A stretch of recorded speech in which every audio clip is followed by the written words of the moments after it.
BA द्वितीय वर्ष के विद्यार्थियों के मानव शास्त्र के पेपर के अंतर्गत कल हमने परिवार की चर्चा की थी। आज हम विवाह के बारे में पढ़ेंगे कि विवाह एवं परिवार और नातेदारी ये तीनों ही एक दूसरे से संबंधित हैं और समाज की आधारभूत इकाई हैं। व्यक्ति समाज में जन्म लेता है तो उसकी यौन आवश्यकताओं की पूर्ति के लिए एवं अन्य आवश्यकताओं की पूर्ति के लिए विवाह, परिवार और नातेदारी जैसी संस्थाएं कार्य करती हैं। ये संस्थाएं केवल मात्र यौन संबंधों की पूर्ति ही नहीं बल्कि संतानोत्पत्ति, वंशानुक्रमण, उत्तराधिकार नियम, संपत्ति, परिवार आदि का आधार भी हैं। आधुनिक समाजों में प्राथमिक इकाई परिवार मानी गई है। परिवार का आधार विवाह है, विवाह एवं नातेदारी। मानव के अतिरिक्त अन्य प्राणी भी अपनी यौन इच्छाओं की पूर्ति तो करते हैं, लेकिन उसमें इसका केवल दैहिक आधार है और वे शारीरिक इच्छाओं की पूर्ति के लिए यौन संबंध स्थापित करते हैं। मानव में यौन इच्छाओं की पूर्ति का आधार अंशतः दैहिक अर्थात शारीरिक तो होता ही है, लेकिन सामाजिक व सांस्कृतिक भी है। यौन इच्छाओं की पूर्ति ही विवाह संस्थाओं को जन्म देती है। विवाह परिवार एवं नातेदारी का आधार है। परिवार के बाहर भी यौन संतुष्टि संभव है, परंतु समाज द्वारा मान्य नहीं होती है। ऐसे अवैध संबंधों को समाज अनुचित मानता है। कभी कभी कुछ समाजों में परिवार के बाहर यौन संबंधों को स्वीकार किया जाता है, किंतु वह भी एक निश्चित सीमा तक ही किया जाता है। यौन इच्छाओं की तृप्ति स्वस्थ जीवन एवं सामान्य रूप से जीवित रहने के लिए अति आवश्यक है। कभी कभी यौन असंतुष्टि के कारण मनोवैज्ञानिक रूप से व्यक्ति के लिए कई हानियां भी पैदा हो जाती हैं, लेकिन यह इच्छा किस प्रकार पूरी की जाए या इसको किस प्रकार से मान्यता दी जाए, यह समाज और संस्कृति द्वारा निश्चित किया जाता है। विवाह का उद्देश्य केवल यौन संतुष्टि ही नहीं होता उद्देश्य, बल्कि कभी कभी तो विवाह केवल सामाजिक सांस्कृतिक उद्देश्यों की पूर्ति के लिए भी किया जाता है। जैसे सेमा नागा जनजाति में एक पुत्र अपनी सगी माँ को छोड़कर पिता की अन्य विधवा स्त्रियों से विवाह करता है। इसके पीछे यौन संतुष्टि की भावना न होकर सांस्कृतिक मूल्य हैं, क्योंकि नागाओं में एक व्यक्ति की मृत्यु के बाद उसकी विधवाओं को संपत्ति में उत्तराधिकार मिलता है और उन विधवाओं की संपत्ति को प्राप्त करने के लिए पुत्र अपनी सौतेली माताओं से विवाह करता है, जो कि सिंबॉलिक होता है। कुछ जनजातियों में आर्थिक जीवन विषम लिंगियों के बीच सहयोग श्रम विभाजन पर आधारित होता है।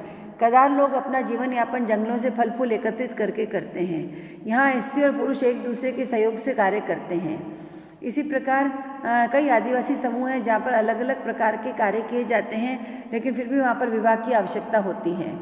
इस कारण से कोई ना कोई विवाह की संस्था या विवाह का स्वरूप प्रत्येक समाज में पाया जाता है, जिसमें कानूनी, धार्मिक और सामाजिक स्वीकृति का समावेश होता है।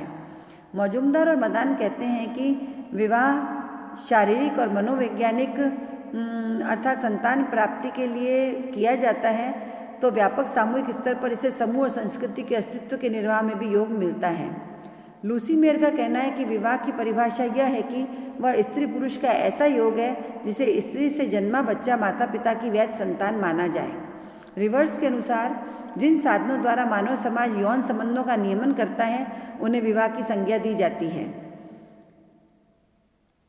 मजूमदार मदान के अनुसार विवाह में कानून या धार्मिक आयोजन के रूप में उन सामाजिक स्वीकृतियों का समावेश होता है जो दो भिन्न लिंगियों को यौन क्रिया और उससे संबंधित सामाजिक आर्थिक संबंधों में सम्मिलित होने का अधिकार प्रदान करती है। अर्थात विवाह जैसी संस्था का मुख्य कार्य विषम लिंगियों को स्थायी संबंधों में बांधना, संतानोत्पत्ति, बच्चों का लालन पालन एवं समाजीकरण ही है। विवाह के उद्देश्यों पर अगर विचार करें तो विवाह परिवार की आधारशिला है। यह नातेदारी का भी आधार है। इसमें आर्थिक उद्देश्य भी होते हैं। मानसिक संतोष एवं रोगों से मुक्ति पाने के लिए भी विवाह जरूरी है। विवाह का उद्देश्य धार्मिक कार्यों की पूर्ति भी है। विवाह के 3 प्रमुख उद्देश्य पाए जाते हैं समान रूप से: यौन संतुष्टि, आर्थिक सहयोग और संतानों का सामाजिकरण एवं पालन पोषण। अतः विवाह एक प्रमुख समाज की संस्था मानी जाती है। विवाह संबंधी निषेध। परिवार और यौन व्यवहारों को नियंत्रित एवं नियमित करने के लिए प्रत्येक समाज में ऐसे कुछ नियम होते हैं जो विशिष्ट समूह या नातेदारों में विवाह करने पर प्रतिबंध लगाते हैं।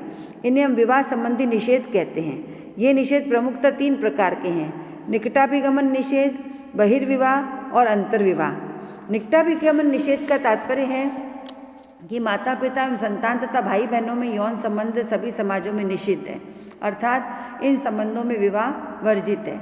यदि इन प्राथमिक संबंधों में यौन संबंध स्थापित करने में की अनुमति होती तो परिवार, विवाह एवं नातेदारी से संबंधित अनेक विस्तृत व्यवस्थाएं अनावश्यक हो जाती। इस प्रकार निकटाभिगमन निषेध प्रत्येक समाज में पाया जाता है। कहीं कहीं अपवाद स्वरूप एक आध कोई उदाहरण ऐसा मिलता है, लेकिन निकटाभिगमन को कुछ विद्वानों ने परिभाषित इस प्रकार किया है कि निकटाभिगमन के अंतर्गत निकटाभिगमन यौन संबंधी पाप या अपराध है जो परिवार के निकट संबंधियों जैसे पिता पुत्री, माँ पुत्र, भाई बहन के बीच यौन संबंध के कारण पनपता है, इसलिए इनकी मनाही है। निकटाभिगमन उन लोगों के साथ यौन व्यवहार है जो कि विवाह या वैवाहिकता से इस प्रकार से संबंधित हैं कि उनमें कानूनी विवाह नहीं हो सकता। अतः स्पष्ट है कि निकटाभिगमन एक पाप या अपराध के रूप में माना गया है। पिता पुत्री, माँ पुत्र, भाई बहन के बीच यौन व्यवहार को निकटाभिगमन मानते हैं और ये लगभग सभी समाजों में निषिद्ध है, क्योंकि यदि ऐसा हो जाए तो आपस में नातेदारी पर प्रश्न चिन्ह उत्पन्न हो जाएगा। दार्शनिकों का कहना है कि यह एक पाप है जिसे करने से ईश्वर स्वयं दंड देता है। कई जनजातियों में इसे पाप माना जाता है, देवी प्रकोप माना जाता है और ये माना जाता है कि अगर ऐसा कर लिया गया तो देवी का प्रकोप भोगना पड़ेगा। समाजशास्त्रियों का कहना है कि यदि निकटाभिगमन को स्वीकृति दे दी जाए तो परिवार के सदस्यों के संबंधों में भ्रम पैदा हो जाएगा। उदाहरण के लिए एक पिता को अपनी पुत्री से समागम की स्वतंत्रता होने पर वह अपनी पुत्री का पिता व पति दोनों होगा और अपनी पुत्री से उत्पन्न संतान का पिता व नाना भी बन जाएगा। इस प्रकार का भ्रम माँ पुत्र और भाई बहनों में विवाह होने पर भी पैदा हो जाएगा। अतः इसीलिए नातेदारी की भूमिकाओं में भ्रम पैदा हो जाने के कारण ये निकटाभिगमन निषेध है। रॉबिन फॉक्स भी कहते हैं कि निकटाभिगमन एकमात्र कारण संबंधों सत्ता भूमिका में भ्रम मात्र नहीं है, बल्कि समाज में कई प्रकार की समस्याओं को समस्याएं भी पैदा हो जाती हैं, क्योंकि परिवार का आधार स्नेह, प्रेम, त्याग व बलिदान है। घृणा, ईर्ष्या, द्वेष व संघर्ष में यदि वह बदल जाएगा तो फिर विवाह और परिवार पर प्रश्न चिन्ह पैदा हो जाएगा। अतः निकटाभिगमन को निषेध माना जाता है। दूसरा है बहिर्विवाह। बहिर्विवाह से तात्पर्य है एक व्यक्ति जिस समूह का सदस्य है उससे बाहर विवाह करे। यह समूह कौन सा होगा, इस बारे में जनजातियों में भिन्न भिन्न धारणाएं प्रचलित हैं। ये समूह परिवार, गोत्र, टोटम समूह, गांव, भातृदल आदि से बाहर के होने चाहिए। कहीं कहीं पर बहिर्विवाह को सामाजिक समूह से बहिर्विवाह को भी अधिकतर समाजों में इसको मान्यता दी गई है कि अपने समूह के बाहर विवाह किया जाए, क्योंकि समूह के सदस्य आपस में भाई बहन नहीं माने जाते हैं या उनके बीच में निकट का संबंध होता है। इसलिए वे अपने बहिर्विवाह एक परंपरा है जिसमें एक व्यक्ति को अपने ही अर्धांश या कुल या जनजाति के अन्य घटक समूह के भीतर विवाह करना वर्जित है। बहिर्विवाह के कई प्रकार हो सकते हैं, जैसे पहला परिवार बहिर्विवाह, वंश बहिर्विवाह, टोटम बहिर्विवाह, जनजाति बहिर्विवाह और गांव बहिर्विवाह। यहाँ तक कि गांवों में भी एक जगह रहने वाले व्यक्ति आपस में निकट संबंधी माने जाते हैं और उनमें भी विवाह वर्जित है। बहिर्विवाह के लिए कहा जाता है कि जनजातियों में कहावत है कि अफ्रीका की जनजातियों में कहावत है कि हम उन्हीं से विवाह करते हैं जिनसे हम युद्ध करते हैं।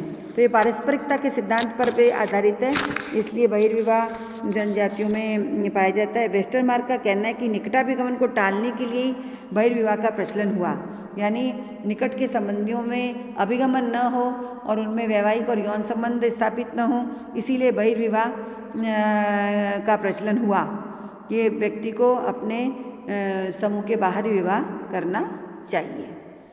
इसी प्रकार तीसरा है अंतर्विवाह। यह बहिर्विवाह के विपरीत प्रकार का नियम है जिसके आधार पर एक व्यक्ति को अपने ही समूह में विवाह करना होता है। अपने ही समूह में विवाह करना होता है। इसकी परिभाषा करते हुए डॉक्टर रिवर्स कहते हैं कि अंतर्विवाह से अभिप्राय उस विनिमय का जिससे अपने समूह में से ही विवाह साथी चुनना अनिवार्य होता है। जैसे टोडा लोगों में दो संगठन हैं, एक टार्थारोल और एक टिबालियल। ये दोनों ही अपने अपने युग्म संगठन में विवाह करते हैं। इस प्रकार राजस्थान में भील 2 भागों में बंटे हुए हैं, उजले भील और मैले भील, जिन्हें भगत या अभगत भी कहते हैं। ये दोनों ही अंतर्विवाही समूह हैं। प्रश्न ये उठता है कि अंतर्विवाह का प्रचलन क्यों हुआ? इसके अनेक कारण हैं। जनजातियों में अपरिचित लोगों के प्रति भय की भावना रहती है, डर की भावना रहती है। वे ये मानते हैं कि कहीं दूसरा समूह जादू टोना करके हमें नष्ट न कर दे, जादुई क्रियाएं, मैली क्रियाएं करके हमें हानि पहुंचाए, भय पैदा करे। इसलिए वे अपरिचित लोगों में विवाह नहीं करते। वे परिचित लोगों में विवाह करना पसंद करते हैं।